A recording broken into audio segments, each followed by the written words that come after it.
à toi qui en cet instant écoute ce podcast. Je m'appelle Patricia Verneret, je suis auteure, formatrice par la voix et coach de vie.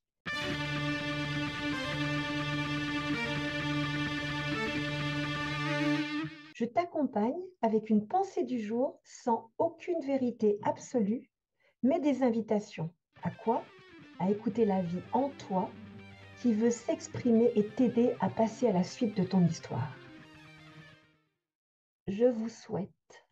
Une fois n'est pas coutume, je vais vous raconter un conte qui n'est pas de moi. L'auteur de ce conte m'est inconnu, sinon je l'aurais cité. Il reflète mes vœux pour toi qui m'écoutes. Je te souhaite de vivre comme cette petite fleur. Il était une fois un roi bon et juste qui avait pris beaucoup de soin à agrémenter les immenses jardins de son château avec toutes sortes d'arbres, de plantes et de fleurs, tout aussi beaux, majestueux et parfumés les uns que les autres. Ces jardins resplendissaient de beauté et offraient un spectacle inégalé à 1000 lieues alentour. Il prenait un plaisir chaque jour renouvelé à se promener dans ces jardins habillés par autant de grands arbres dont les cimes tutoyaient les nuages que de petits massifs de fleurs aux couleurs changeantes et aux parfums enivrants. Un jour, le bon roi dut s'absenter pour un voyage officiel. À son retour, il n'avait qu'une hâte, retrouver les couleurs, les parfums et la composition harmonieuse de ses jardins.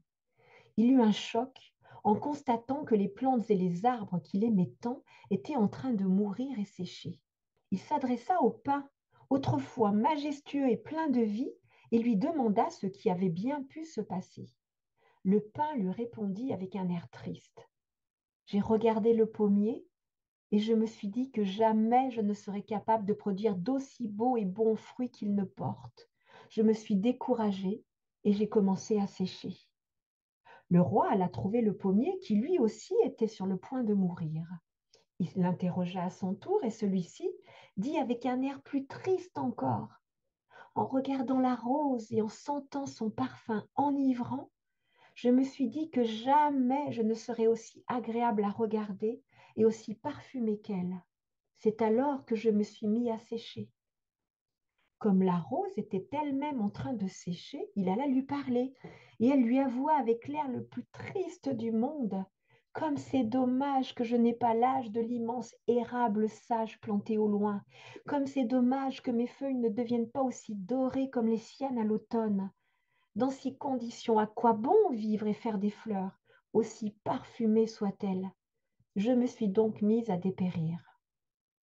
C'est alors qu'une toute petite fleur attira l'attention du roi.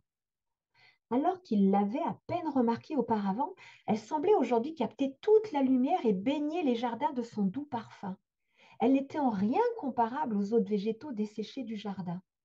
Le roi, intrigué, l'interrogea sur sa surprenante vitalité. J'ai failli me dessécher, répondit-elle, car au début, je me désolais. Jamais je n'aurai la majesté d'un pin qui conserve sa verdure toute l'année, ni la beauté et encore moins le parfum de la rose, et que dire de la sagesse de l'érable. Désespérée, j'ai voulu mourir moi aussi. Puis, je me suis rappelé que vous aviez choisi de me placer ici, de m'arroser, de prendre soin de ma terre. Vous m'avez accordé autant d'importance qu'au pin, qu'à la rose et qu'à l'érable. C'est donc que vous vouliez de moi autant que des autres, tel que je suis, et que j'ai toute ma place dans ce jardin. À partir de ce moment-là, j'ai décidé de m'aimer tel que je suis et de contribuer à mon niveau à rendre ce jardin aussi agréable que possible. C'est exactement ce à quoi je m'emploie depuis que vous êtes parti et ce à quoi je m'emploierai tant que je serai en vie. Toi qui m'écoutes, ce conte te parle-t-il? Je te livre une invitation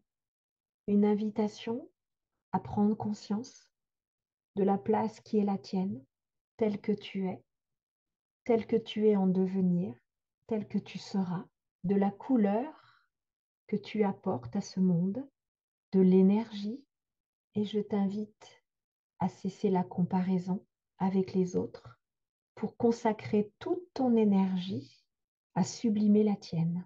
Ce podcast se termine. J'espère qu'il t'aura mis en mouvement pour te rapprocher un peu plus de ton être profond. N'oublie pas, toi seul sais ce qui est juste pour toi-même. Merci pour ton écoute.